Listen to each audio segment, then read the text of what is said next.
rise. Good morning po sa inyong lahat. Pakibati ang mga katabi natin, good morning. Isang malamig na umaga sa ating lahat, no?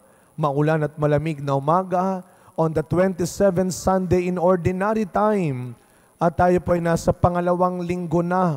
Diba? Nakakadalawa na ho kaagad.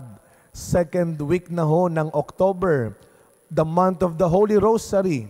And last Friday, sa pamumuno ng ating BEC ho, we started the month of the Rosary para sa iba't ibang mga communities din ho, sa ibang barangay.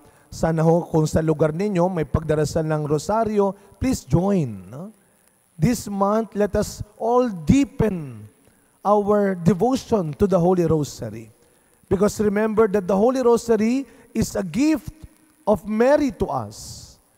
And when she gave us the Rosary, wala siyang ibang ibinibigay, wala siyang ibang itinuturo, kundi ang buhay ni Kristo.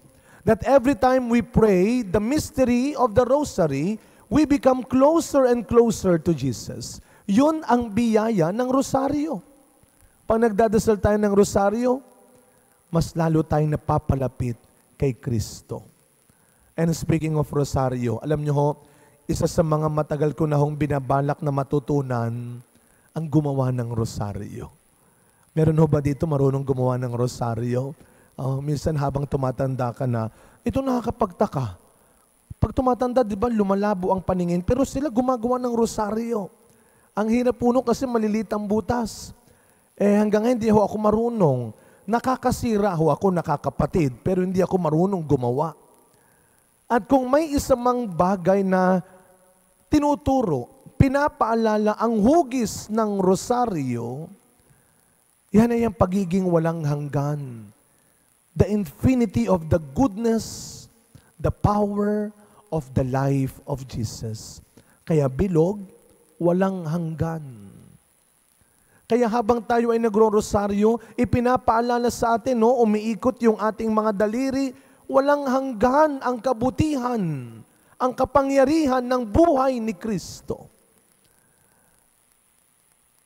Magbago man ang mga bagay, magbago man ang mga tao sa mundo, ang Diyos mananatiling tapat sa iyo. Mananatiling totoo sa iyo. Ito magandang tanong. Medyo intriguing ito. Kung tatanungin ko kayo ngayon, ano sa tingin mo sa mga kakilala, sa mga kasama mo ngayon, ano, sino ang mas marami? Ang mga matapat o ang mga sinungaling? Kung titignan mo ang mga taong nakapaligid sa iyo ngayon, sa bahay, sa trabaho, sa komunidad, sa simbahan, ano kaya ang mas marami? Matapat o sinungaling?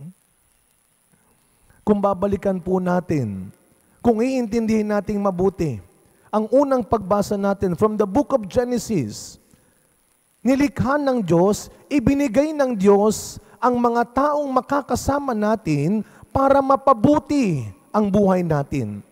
Hindi para mapahamak, hindi para masira, hindi para mawasak ang buhay natin. Nang makita ni Kristo ang nilikha niyang tao, sabi niya, hindi siya pwedeng mag-isa. Kaya siya ay gumawa ng makakasama ng tao upang mas mapabuti ang kanyang buhay. And that is the original design and plan. Na ang bawat isa sa atin ay nilikha ng Diyos para mapabuti ang buhay ng iba at hindi para mapahamak sila at hindi para wasakin ang buhay nila. Hindi lang sa hindi natin kaya. Hindi lang sa kaya ka may kasama, kasi hindi mo kaya, hindi lang yon. Dahil ayaw ng Diyos na mag-isa ka lang. Hindi lang sa hindi mo kaya, pero gusto ng Diyos, kilalanin, pahalagahan mo ang mga taong ibinigay at ibibigay pa niya para tulungan ka, para turuan ka. Pero mga kapatid, kung paano dumaan sa proseso ang pagdating ng mga tamang tao na makakasama niya, no? Kung binalikan natin yung first reading, may proseso, pinatulog muna at kumuha ng bahagi ng kanyang katawan at saka lumikha. Ganon din hanggang ngayon. Kung paano may proseso ang pagdating ng tamang tao sa buhay mo, hanggang ngayon ganon din. Kaya wag mong pipilitin. Wag mong pipiliin na sumama ka, makilala ka na isa sa mga taong mali lang ang tinuturo sa iyo. Masama ang ibinibigay sa iyo. Huwag mong isiksik ang sarili mo.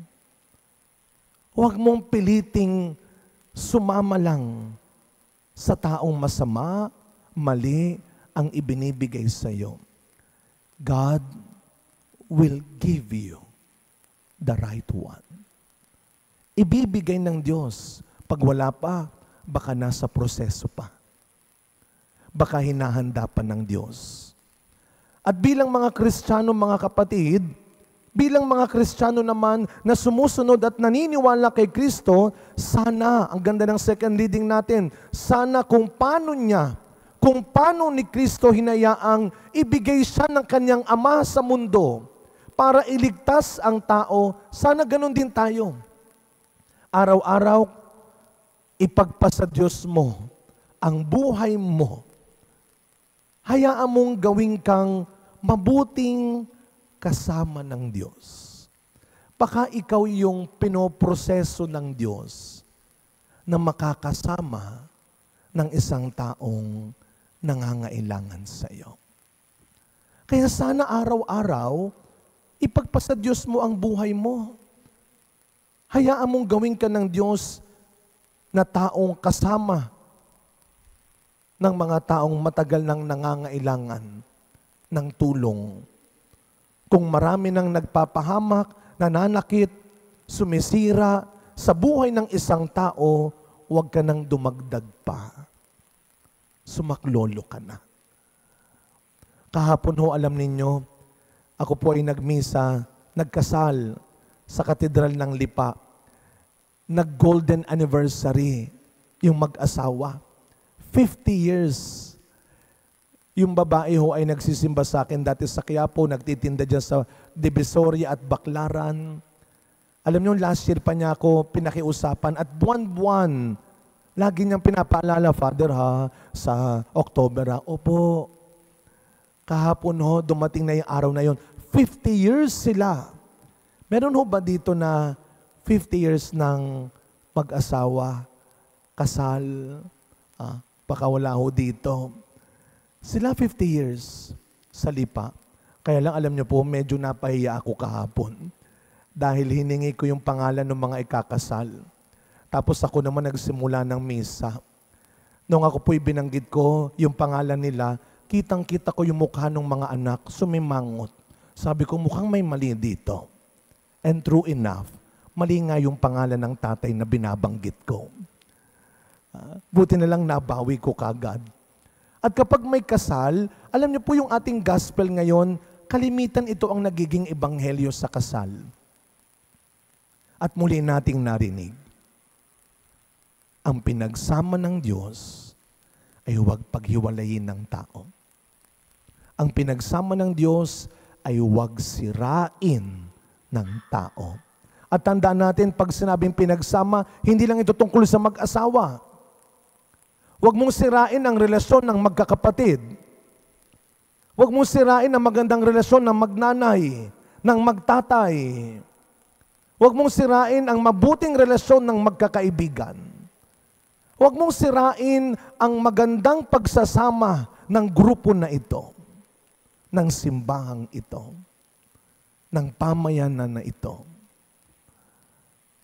Sino man ang maging dahilan, ay mananagot sa Diyos.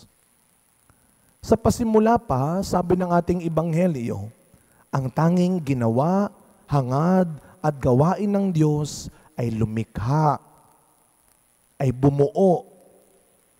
Pero dahil sa pagsuway ng tao, dahil daw sa katigasan ng ulo at puso ng tao, nagsimula ang pagkawasak. Nagkaroon ng pagkakasira at ito po ay nagpapatuloy hanggang ngayon.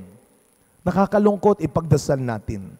Ilang pamilya na, ilang pagsasama, ilang trabaho, programa, buhay ang sinira ng kasamaan. Katulad ng inggit, selos, insecurity, kayabangan, kataksilan. Minsan pa naalala ninyo, sinabi ni Kristo, mabuti pa sa mga taong pinagmumulan ng kasamaan ang hindi na sila isinilang. Judas ang tawag sa kanya. Kaya sa pagkapatuloy na misa natin, mga kapatid, una, ipagdasal natin ang ating pagsasama. Bilang pamilya, bilang magkakaibigan, bilang magkakalingkod. Ingatan nawa ng Diyos, ipagtanggol nawa ng Diyos, iligtas nawa ng Diyos ang ating mabuting pagsasama. Mga kapatid, bawasan na natin ang panghuhudas sa mundo. Baguhin natin kahit paunti-unti, kahit dahan-dahan, ang pagiging masamang impluensya, ang pagiging maling nagtuturo sa iba. Mabuhay tayo sa tunay na kahulugan ng pagkatao natin. Bilang mga taong hindi lang naghahanap ng mabuting makakasama, kundi bilang taong nagsisikap maging mabuting kasama. Sa tulong ng Diyos, kasama ang Diyos, ingatan, iligtas natin ang bawat binuo at nilikha ng Diyos sa mundo. Amen. We all stand and